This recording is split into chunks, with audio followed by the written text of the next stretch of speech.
Para kanino ba ang batas na sinasabi nila?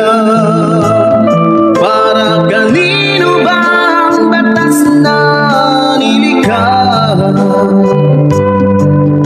Ang batas nga ba ay para sa lahat o para lamang sa mga taong maraming pera?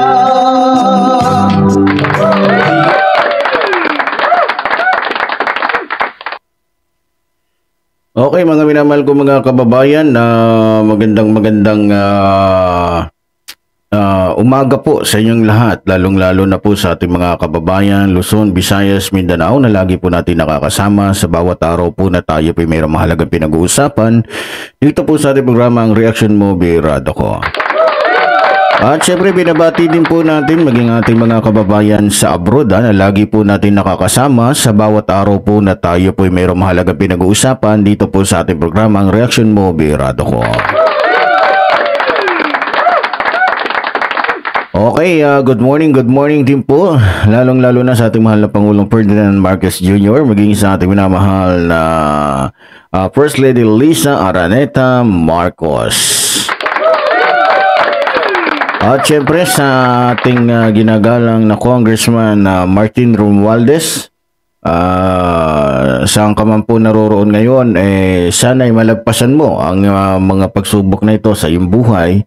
At dalangin ko na sana ay malinis ang iyong pangalan sa usapin ng katiwalian na nangyayari ngayon sa ating bansa. Okay mga minamahal ko mga kababayan, so kahapon nabanggit ho natin o napag-usapan natin dito po sa ating programa. Ito pong tungkol po kay Singson, no, na dating governor po ng Ilocos Sur. No? So, alam niyo mga minamahal ko mga kababayan, ako nga po ay natatawa na lamang po dito po kay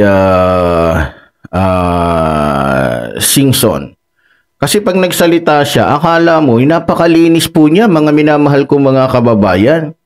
Sa totoo lang mga kababayan, kung hindi lang po to bilyonaryo, matagal na hutong nananahan o naninirahan sa kulungan Dahil sa dami rin ng ginawang kalokohan nito o pagnanakaw nito sa taong bayan.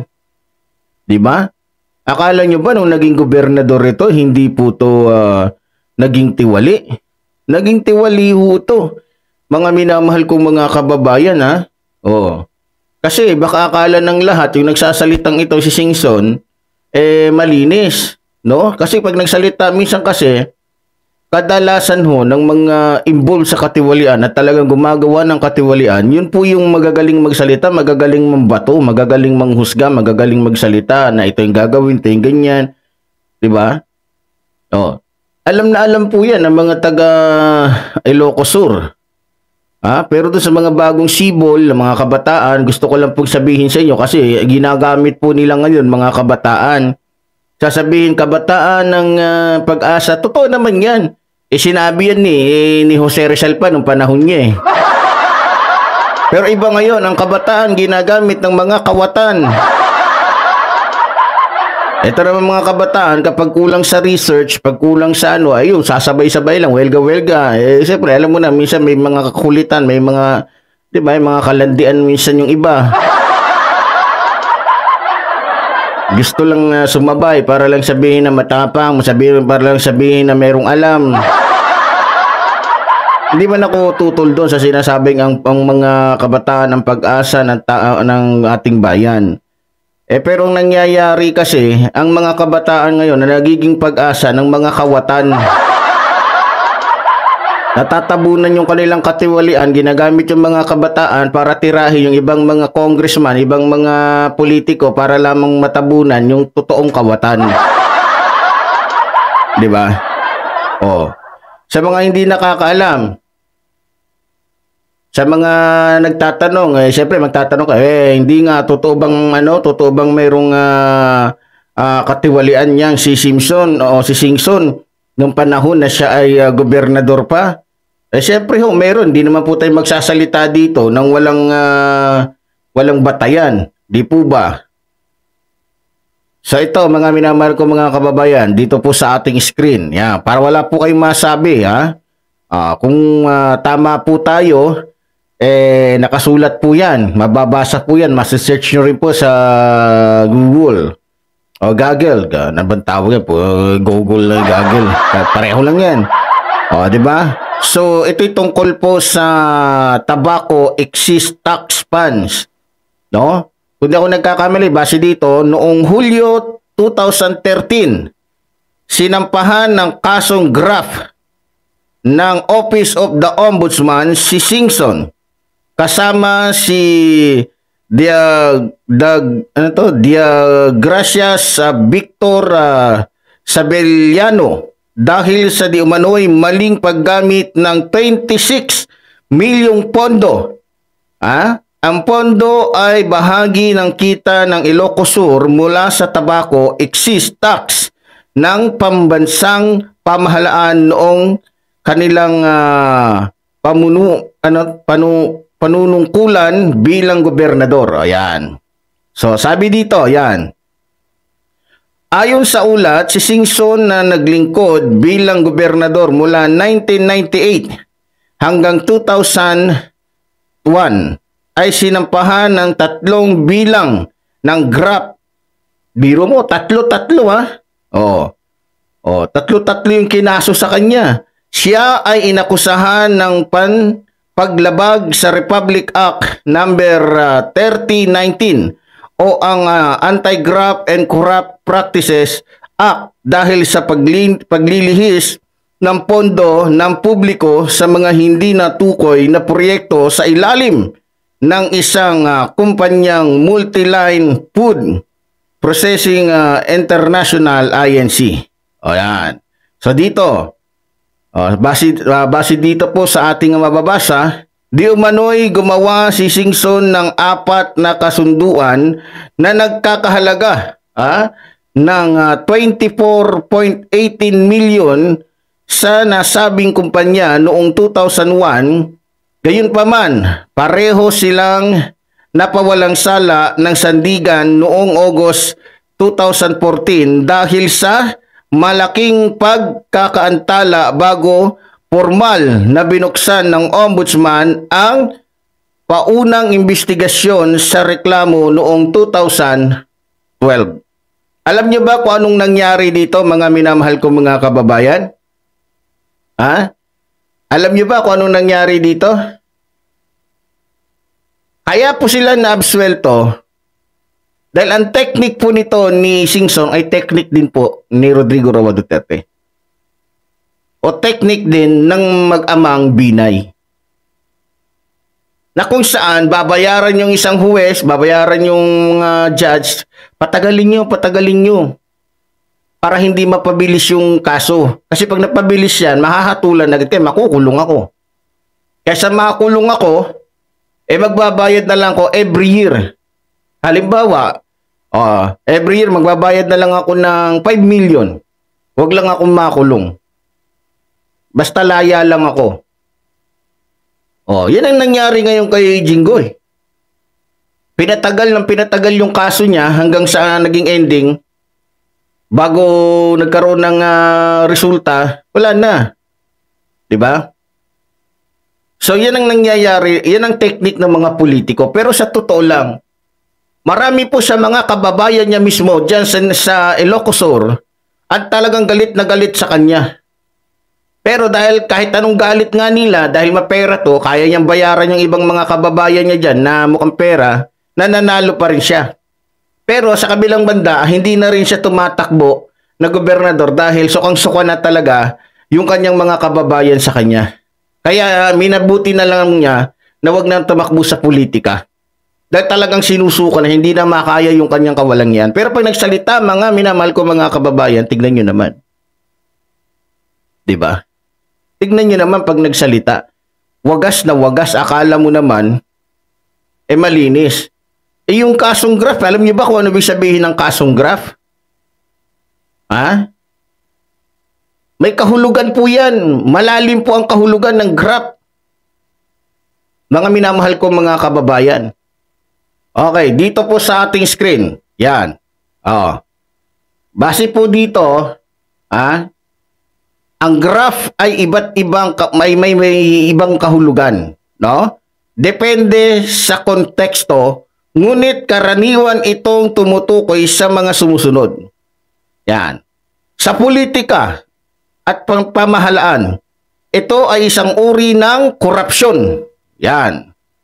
Kung saan ang isang opisyal ng gobyerno ay gumagamit ng kanyang posisyon para sa personal na pakinabang. Kabilang dito ang pagtanggap ng suhol, pangungutong o paggamit ng pondo ng publiko para sa sariling interes. So malinaw po yan mga minamahal ko mga kababayan na ang ibig sabihin ng graph ay korupsyon. Tapos pag nagsalita si Singson, akala mo naman talagang napakalinis ng unggoy.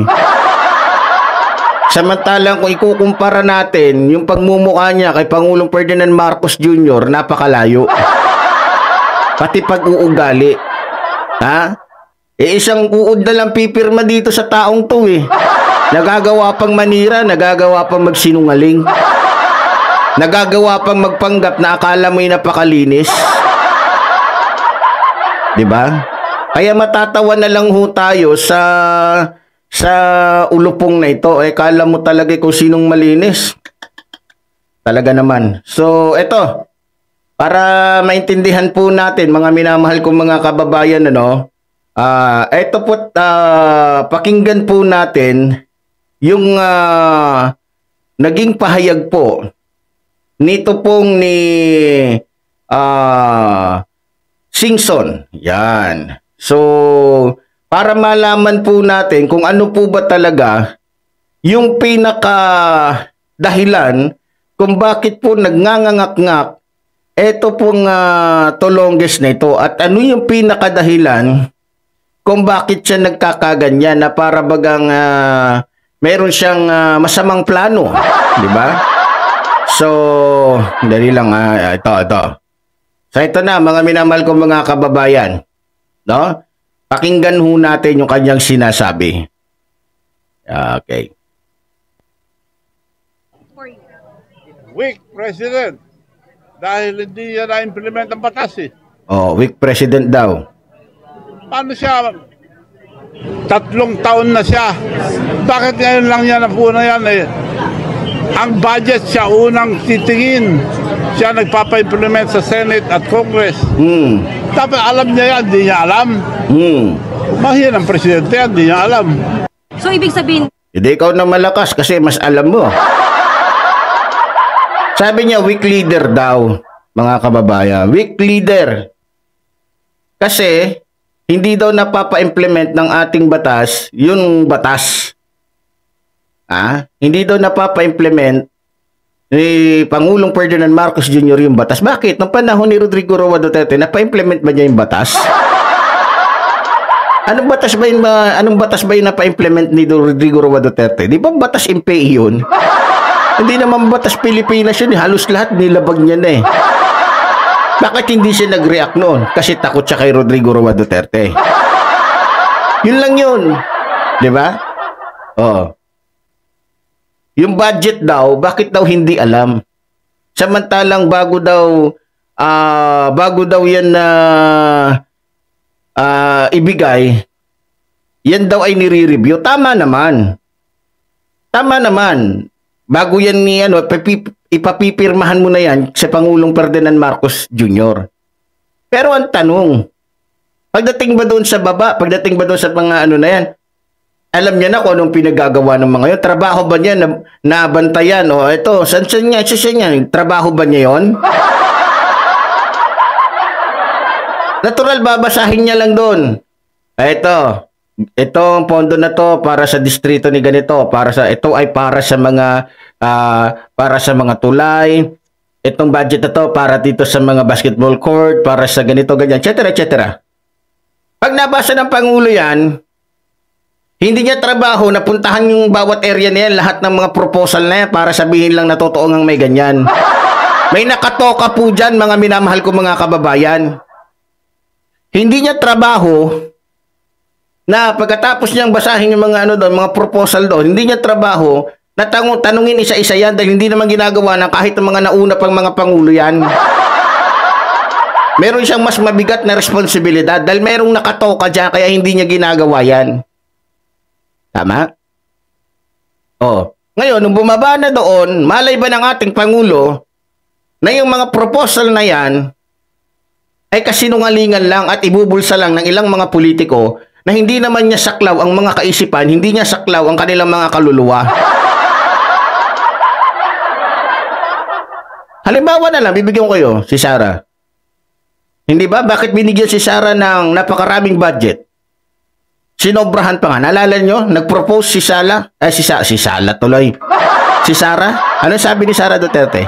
Bigyan nyo lang ako ng 100 billion. Lahat ng problema sa DepEd, solve lahat yan.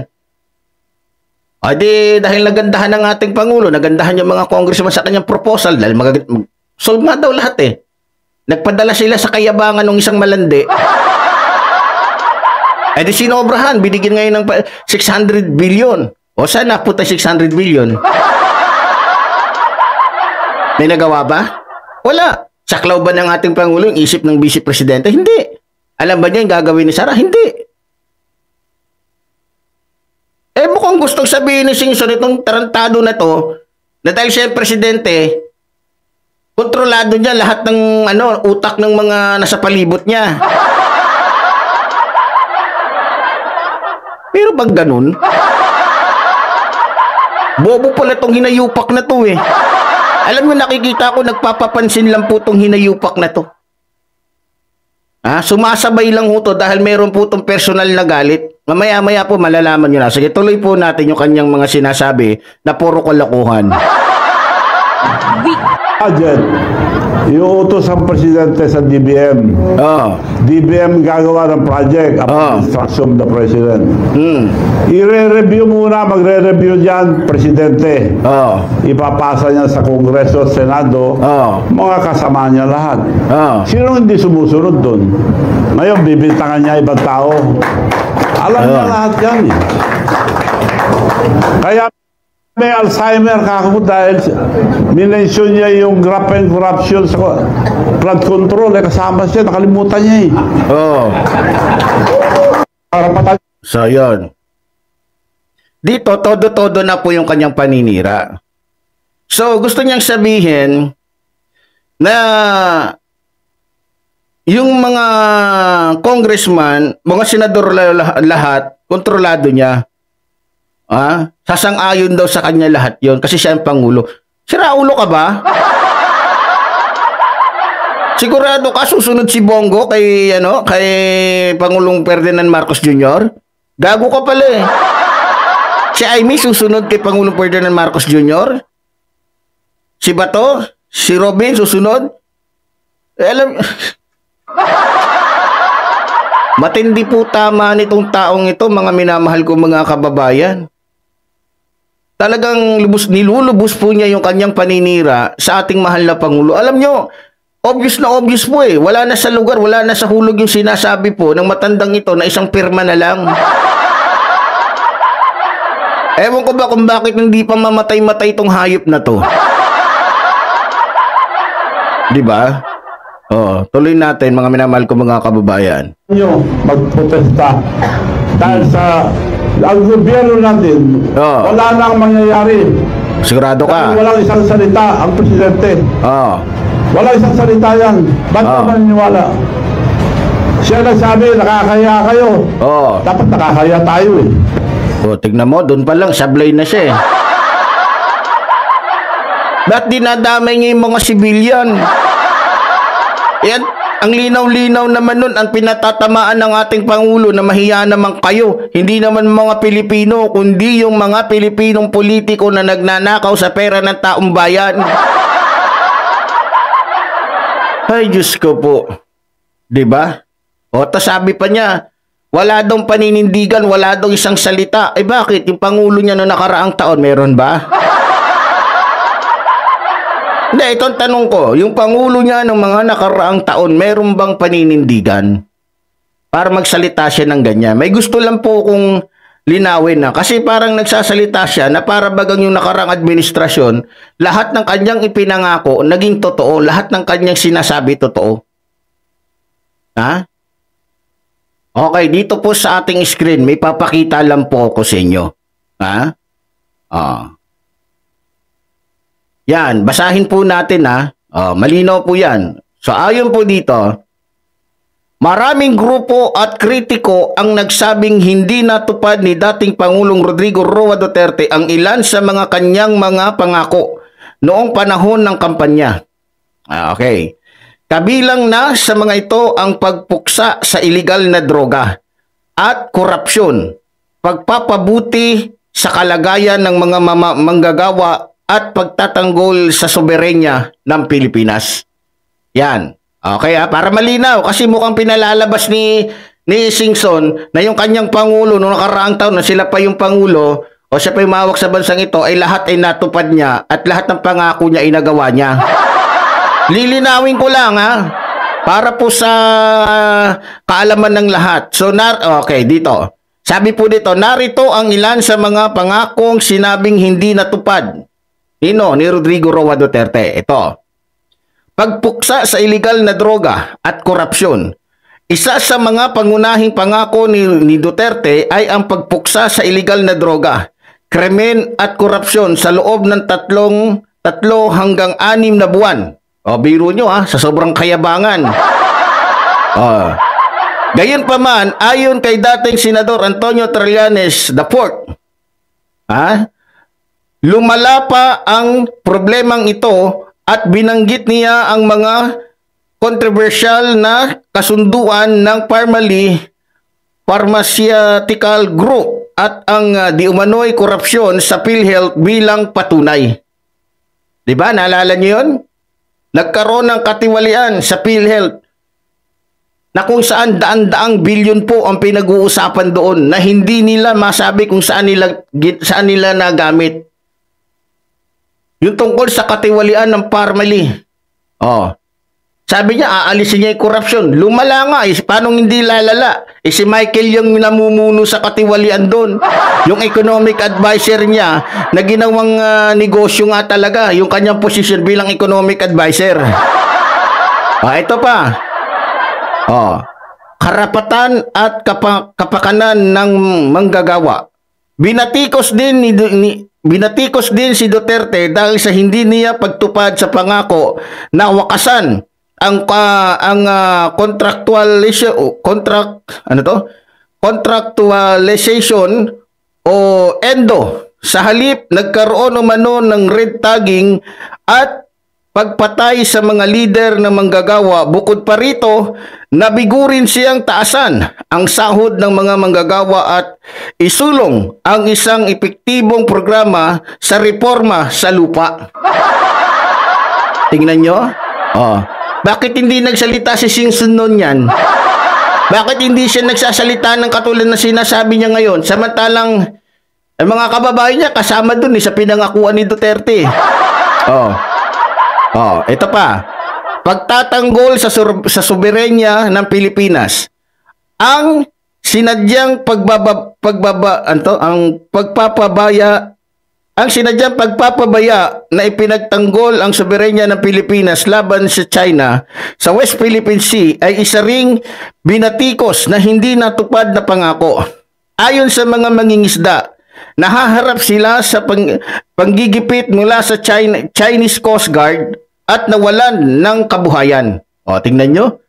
May pasabi-sabi pa si pag ako naging presidente, sasakayan ko ng jet ski, nadaling ko yung mga batawat.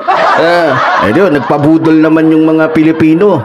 Tuwan-tuwa. Tapang na tapang sila kay Duterte. Hinamon nga ni Carbonell, ayaw Isang tao lang yun. Yung pa kaya pupunta sa China, babarilin siya dun. Alam ni Duterte na hindi niya magagawa yun. Kaya lang, mga uto-uto mga Pilipino. Diba? Nadadala sa action, nadadala sa kunyari, seryoso. Akala mo naman may laman talaga yung utak. Diba? Eto pa. Pagtugon sa pandemya at ekonomiya. Ayon sa mga progresibong grupo, nabigo ang administrasyon na epektibong tugunan ang epekto ng pandemya ng COVID-19. Binanggit ang pagbaba ng gross domestic product, mataas na inflation rate of unemployment rate at lumalalang kahirapan. O tingnan nyo. Tapos kung sabihin, ay naghihirap, sabi ni Sarah, ay naghihirap na ng Pilipinas. Tangina mo, sa una pa ng panahon yan, ang tatay mo. Magsalita ka, kala mo na. Yan ang sinasabi ko sa inyo mga kababayan, di ba? Ito pa. Iba pang pangako, kabilang din sa mga pangakong sinasabing hindi natupad ay ang paglutas sa problema sa trapiko at ang pagtatamo ng kapayapaan sa Mindanao. O biro mo, akala ko ba magaling si Duterte? Hindi naman nagkaroon ng katahimikan ng Mindanao eh. 'Di ba? Meron ding mga grupo na nagsabing hindi niya na-deliver ang kanyang Build program, bagamat may mga opisyal na nagsabing natupad ito. Ang pangako rin ng ang pangako rin ng pabahay, hindi demolition, ay nabanggit bilang isang hindi natupad na inaasahan ng mga grupo. O biro nyo, yung mga nagwiwelga ngayon dyan, yun na yung mga grupo noon na nagwiwelga din, na nagsasabing pati yung pangako ni Rodrigo Roa Duterte na pabahay hindi natupad. Sa halip, puro demolition yung nangyari. Diba? Oh.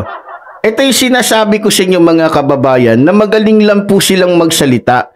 Pero ang totoo, sila mismo ay wala rin sa gawa. Dahil di naman sila gumagawa talaga ng tama. Lalong-lalo na to si Singson. Ba't hindi siya nagsalita noon? Samantalang napakaraming mga pinangako si Rodrigo Roa Duterte na hindi naman natupad.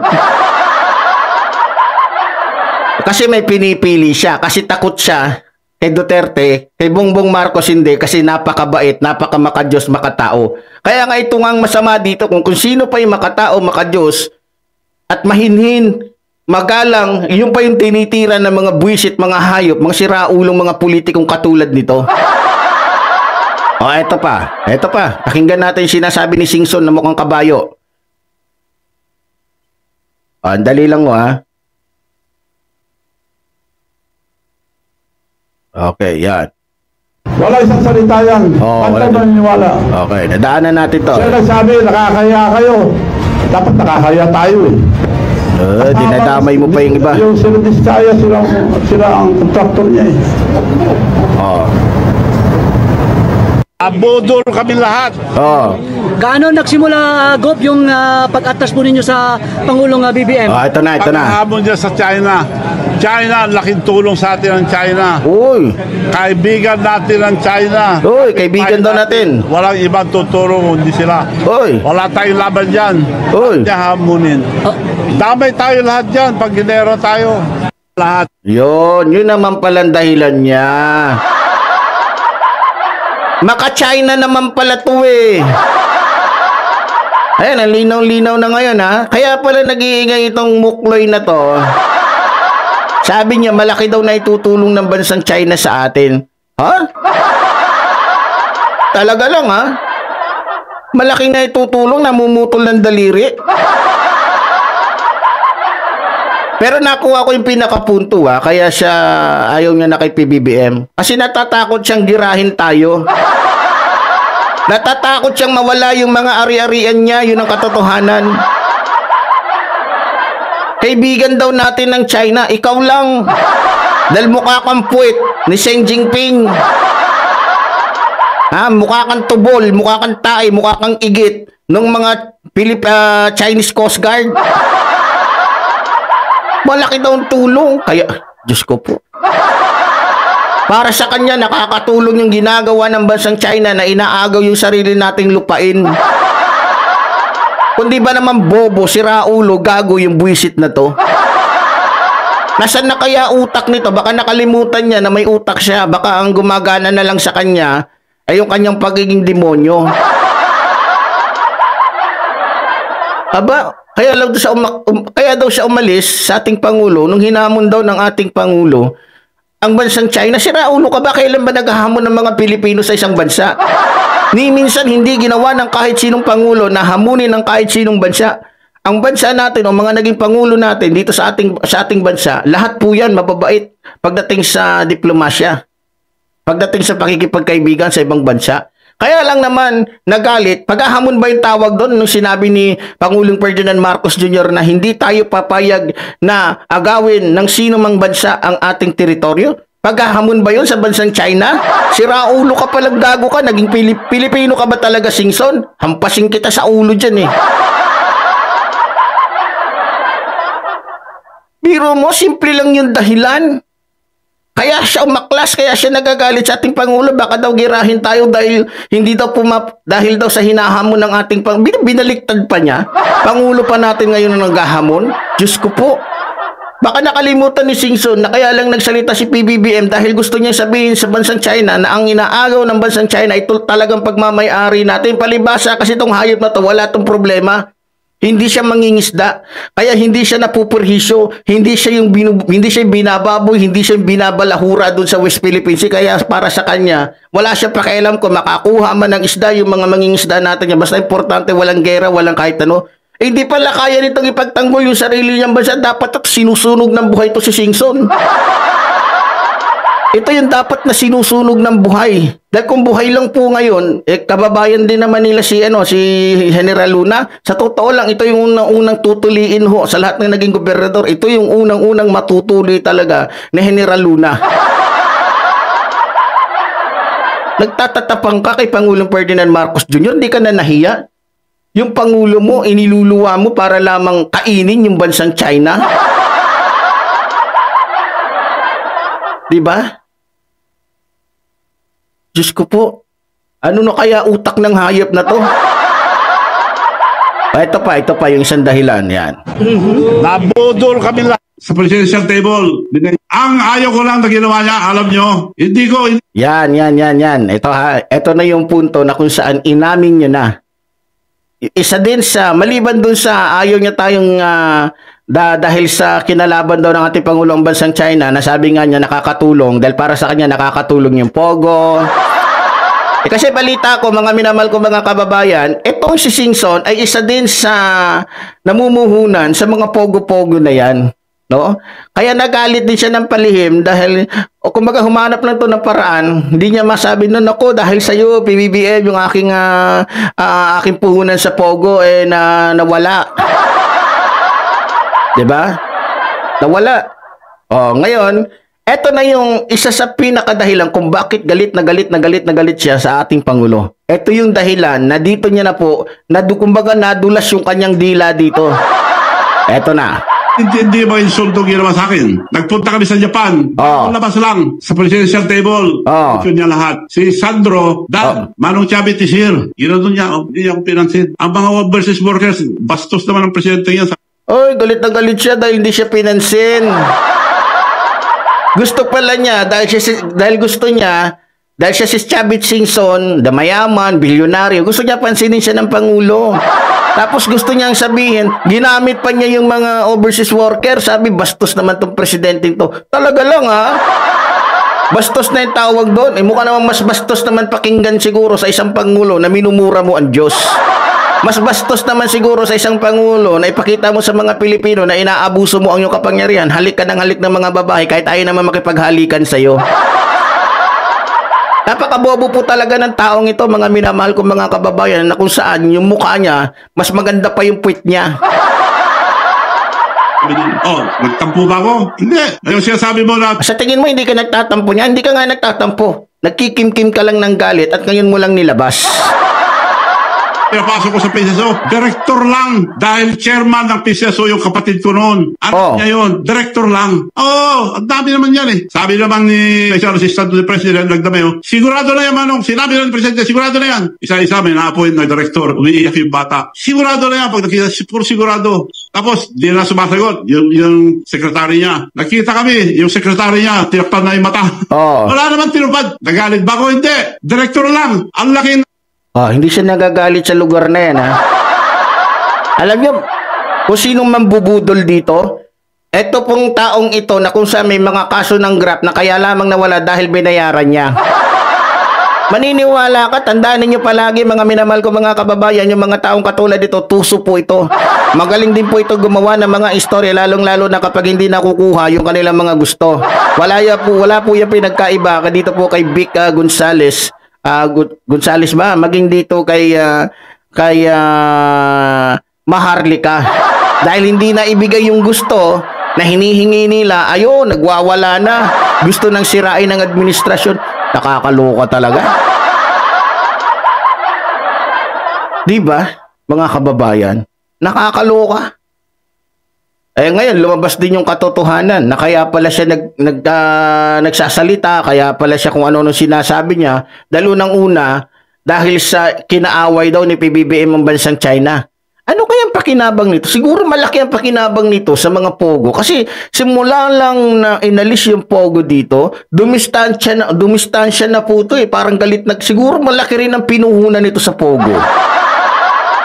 At simula nung binabantayan ng ating gobyerno yung lugar niya, kasi doon po yung mga Chinese eh, naalala nyo? Nabalita po yun, sa lugar niya, doon po nagtatago yung libo-libo, mga 3,000 yata ng mga Chinese. No? So, nung binabantayan yun, tira hindi na siya nagkakapera sa mga ito dahil wala nang pumupuntang Chinese doon dahil, yun nga, di ba, hinuhuli. So, simula no, mas matindi na yung galit niya sa ating Pangulo. Ako naniniwala ko, baka isa to sa nagiging spy ng bansang China itong hayop na to.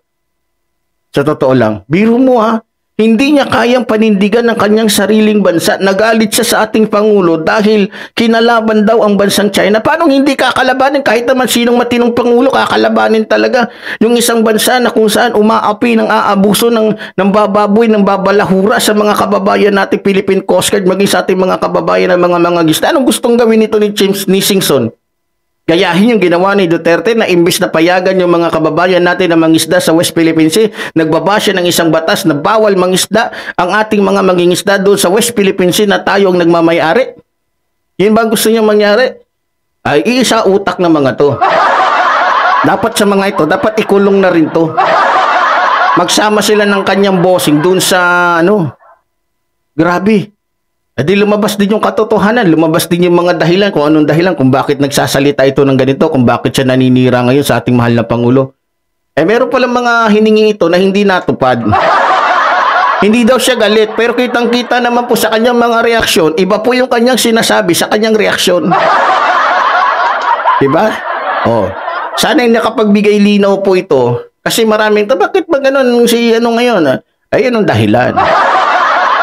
Yun ang dahilan. May hiningi na hindi na ibigay at siguro nasagasaan ito o yes, baka yung kanyang puhunan dahil nawala nga yung pogo at yung mga Chino dahil pinaalis dahil meron siyang connection sa mga. Kasi balita ko, bawat Chino daw na tumitira dyan sa lugar niya, na pagkakapirahan niya. Lalo na may bagong Chino, gustong tumira. Na ibibenta niya yung lupa niya ng napakamahal doon sa mga Chino. Ngayon hindi na. Dahil umaatras na, hindi na siya kumikita ng malaki. Diba? Grabe. Tapos sinisiraan niya, ganito, ganyan. Kung anong pinagsasabi. Kasi gusto lang niya siguro na yung anak niya ang maging house speaker. Kasi dyan po sa Ilocos Sur, sa first district at second district, dalawang distrito lang yan eh. Yung anak niya tsaka yung isa ding Singson din, hindi niya anak yun, kundi niya pamangkin yun, baka basta wala kasing binanggit kung pamangkin ba niya kung ano, pero parehong Singson po ang humahawak sa first district tsaka sa second district. So siguro gusto niya yung anak niya. Di ba? Ay nako, mahirap yan. May personal po ito na, kaya nang-aatake dahil may personal po na interest. Dapat ito pinapatulan ho ito ng, alam nyo, marami pong nabibless sa ating Pangulo. Alam nyo kung naging pareho lang po yung utak ni PBBM sa utak ni Digong yun, ito mga to, hindi ito makakaarte. Yung welga-welga nila yan, yung mga, baka malamang, lahat ng nagsalita labang kay PBBM, patay na ngayon. Baka yung iba inuud na ngayon, yung iba, kundi naman yung iba abo na. Sa totoo lang, inaabuso po, kung sino man ang naaabuso dito, hindi po ang mga Pilipino, kundi si Pangulong Ferdinand Marcos Jr. Tandaan ninyo, si Pangulong Ferdinand Marcos Jr. kaya lamang niya pinirmahan yung budget na yan sa national budget dahil sa mga nabasa niyang magagandang mga proposal. Hindi naman po niya akalain na yung sa kabila ng magagandang mga proposal na yan ay meron po palang mga kasinungalingan o katiwalian na gagawin yung mga taong pagbibigyan yan. So ibig sabihin, kaya siya napapirma dyan dahil po sa magagandang proposal. Hindi naman po niya hawak yung kalooban, yung puso, yung isip ng bawat tao. Malay ba niya na sa kabila ng magagandang proposal na yan, yung pala ay may halong katiwalian. Ang kagandahan lamang po sa ating Pangulo, ibang-iba po siya sa lahat ng mga naging Pangulo. Hindi po siya katulad ng mga nakaraang administrasyon katulad ni Rodrigo Roa Duterte na nagsabing talamak na ang ghost project sa DPWH pero nagsalita lang, ni hindi umaksyon, ni hindi nagsagawa ng investigasyon katulad po ng ginagawa ngayon ng ating Pangulo na gumawa po siya ng malawakang investigasyon. Yan po ang totoo. Pero anong sinasabi ni Singson na walang paninindigan? Hindi niya napapa-implement ang batas. Hindi pa ba napapa-implement yung batas? Ngayong gumagawa na nga ng paraan ng ating Pangulo para mapanagot ang lahat. Pati na ikaw, Singson. Bobo lang maniniwala sa inyo, Singson. Tandaan ninyo sa lahat na naging Pangulo, ngayon lang nagkaroon ng totoong pagsisiyasat, totoong pagtatanong, totoong pananagot o pagpapanagot sa mga opisyal ng ating gobyerno na gumagawa ng katiwalian. Pero binabaliktad nila. Minamasama nila. So ibig sabihin, baka itong mga ito, kaya sila nagsasalita ng ganon dahil baka mamaya sa pag-iimbestiga ng ating Pangulo, masagasaan ang kanilang mga katiwalian. Kaya gusto na nilang agad mawala ang ating mahal na Pangulo. Yan po ang nakikita ko dito, mga minamahal ko mga kababayan. Pero ganoon pa man, mga minamahal ko mga kababayan, tibayan lang po natin ang ating isipan, ang ating puso sapagkat ako'y naniniwala lalabas din po ang katotohanan sa isyong ito. So muli po tulad po ng sinasabi ng lingkod, mabuhay po ang ating inambayan, mabuhay po nagmamahal sa ating inambayan. Maraming salamat po.